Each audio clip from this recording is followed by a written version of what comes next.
So in light of the Charlie Kirk assassination, tragedy, vile murder, the question for humanity and our nation is, where do we go from here? And what is the plan to expunge this evil that has turned our society into a cultural septic tank that we need to power wash, and pronto? Guys, as we get started, thumb up the video. Just do it right now for the algorithm and leave me a comment. Subscribe if you're new. Because this murder does not happen in a vacuum. It happens in an environment that fosters this type of illiberal, kneel to our dogma now, or get canceled or Charlied. Look, the Charlie Kirk assassination at Utah Valley University was not just a atrocious, pre-planned, psychotic murder. What it really was is a neon sign flashing, "We're broken," in Times Square. A 22-year-old, radicalized by the internet's finest cesspools, sniped a modern-day saint whose goal in life was Socratic debate. And what's worse? The aftermath. People on X cheering like they just scored the winning touchdown at the Super Bowl. Leftists like Mehdi Hasan lying about Charlie like he's auditioning to be Pinocchio's agent. There are a lot of people who are out there talking about him just wanting to have a civil debate. Complete rewriting of history. And then the attempting Luigi Mangioning of the murderer, turning him into a modern Romeo and Juliet tragedy by spinning him as some furry trans vigilante, protecting his loved ones.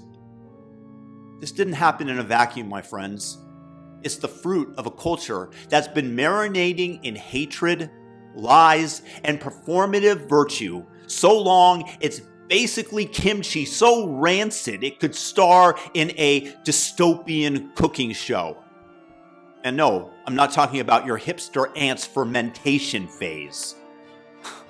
So how do we un-kimchi America, amigos? Buckle up. Resist the urge to go full Punisher. I get it. You're mad, I'm mad. I want to launch every blue team demagogue into a volcano from a t-shirt cannon. I'm gonna kill you. When you hear about Charlie Kirk getting taken out, your lizard brain screams, "Revenge!" You're human.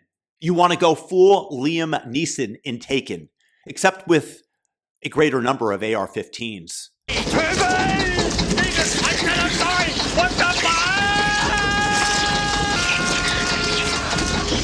But listen in, believe me, I'm no Dalai Lama.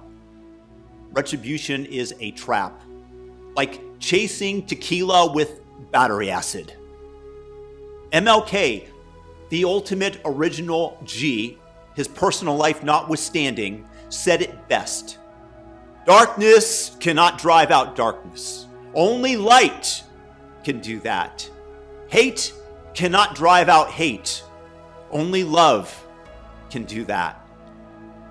We have every right to protect ourselves and every right to call out the left for the hateful demagoguery that they are engaging in, but we cannot act in vengeance and retribution and expect to heal ourselves, our society, in any way, shape, or form. But that doesn't mean that if they come after you, if they punch you, that you don't punch back as hard or harder than you can, because that is self-defense and perfectly acceptable for the record. But we don't act in retribution and vengeance. 3, allow Jesus to take the wheel. Charlie Kirk was not shy about his faith. He said over and over that Jesus flipped his script.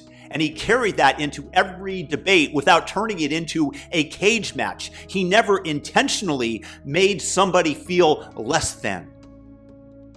It was amazing to watch. Meanwhile, the left has been out here trying to yeet Christianity into the incinerator, replacing it with the Church of Wokism, sponsored by Satan and the CCP, where the greatest sacrament is canceling your loving parents for daring to vote for Trump.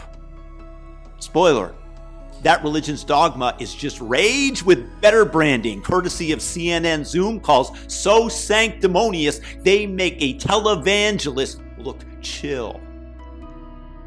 There's something about faith that glues people together. Charlie understood that. So let's see more Kirk faith fests. Think about Coachella, but with less glitter and more potlucks. Churches open the doors, host community nights, and remind people that love thy neighbor doesn't mean unless they voted for Trump. Bonus, it's harder to hate someone when they're passing you a plate full of mashed potatoes, unless they put raisins inside, and then it is war. Step 4, mural mania. Kirk and Zaruska versus Saint Greta. The left loves their iconography. For example, they slapped a 60-foot Greta Thunberg mural in San Francisco's Union Square back in 2019. Her stern, unyielding face staring down like she's mad that you didn't recycle your latte cup. I don't know what type of 1984-like dystopian world you want to live in, but I am not comfortable with Greta looking down on me like it's Judgment Day that I'm never going to pass for that time that I drove an SUV. Then there are the statues of George Floyd all over the place, the murals, and a square in Minneapolis to honor him. It's like the Mecca for wokes. Make the pilgrimage at least once in your lifetime, where they've canonized a career criminal, and if you sneeze on the pavement, they'll arrest you faster than you can say hate crime. And one more example, don't forget about the Pride crosswalks. Skid a scooter across one and you're facing felony charges in Washington state, as actually happened to 3 teenagers there. Because let me tell you something, it's not art, it's domination. From Greta's glare to Floyd's square, it's domination, not art. And their domination, it worked, until the fruits of it bore out in the murders of Charlie Kirk and Irina Zaruska. So this is what we do. We plaster every city with Charlie Kirk and Irina Zaruska murals, big enough to block out the sun. Charlie with his debate face on, Irina with her gritful last moments. Call it Operation Shame the Shameless. Every time someone walks by, they'll remember what the left's rhetoric in fact birthed. And if they try to deface them, slap them with a hate crime charge, just like they did to us. It's petty, it's poetic, and it's going to make X lose its mind, and believe me, I'm here for it. Step 5, call out the liars, and don't cry when you get blocked, because it's going to happen. Look, the left's playbook is stochastic terrorism. Incite violence without calling for it directly. For example, vilify someone over and over again. Trump's a racist. Charlie deserved it. Right-wingers are Nazi fascists. Let me ask you tonight, do you think Donald Trump is a fascist? Yes, I do. This is what kicking the shit out of fascism looks like. Try to prevent the spread of the lawlessness and the fascist chaos that's been unleashed against us. Until some unhinged loner grabs a rifle and does the dirty work for you. And let me tell you, it's no accident. It is a strategy. And your Facebook feed, my friends, it's full of this crap. Your ex timeline, your aunt's group chat. It's a strategy so blatant, it's got its own TED Talk in hell. And I'm done letting these clowns lie without putting up a fight. And the personal reward that I've reaped is being blocked so many times, I'm basically the human equivalent of a pop-up ad. Be the loudmouth at the digital dinner table. When your old college buddy posts that Charlie had it coming, clap back with facts. When they call Trump a fascist, hit him with, of course disagree, but keep on swinging, champ. Whoosh! Do it calmly. like you're explaining taxes to a toddler. You'll get blocked. Sure, I've been blocked thousands of times, it seems, but every pushback plants a seed, and you aren't arguing, by the way, to convince them. That's a long shot.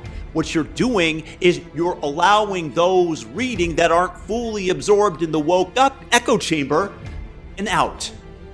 So let's start Kirk truth squads, online groups of normies debunking lies in real time and pushing back against those who've been propagandized and are spreading the lies that they've been told. And it's not sexy, but it's war. Think Call of Duty, but with better memes. The big picture, light over darkness. Here's the deal. America is not a country right now. It's a reality show where everybody's got a flamethrower and is pointing it at the other side. Charlie Kirk's murder is a wake-up call, but it's not a death sentence for our nation. We do not need more hate or more lies or more Mehdi Hassans or more murals of sanctimonious teens glaring down at all of us. We need to remember that we're all stuck in this clown car together. So embrace MLK's light.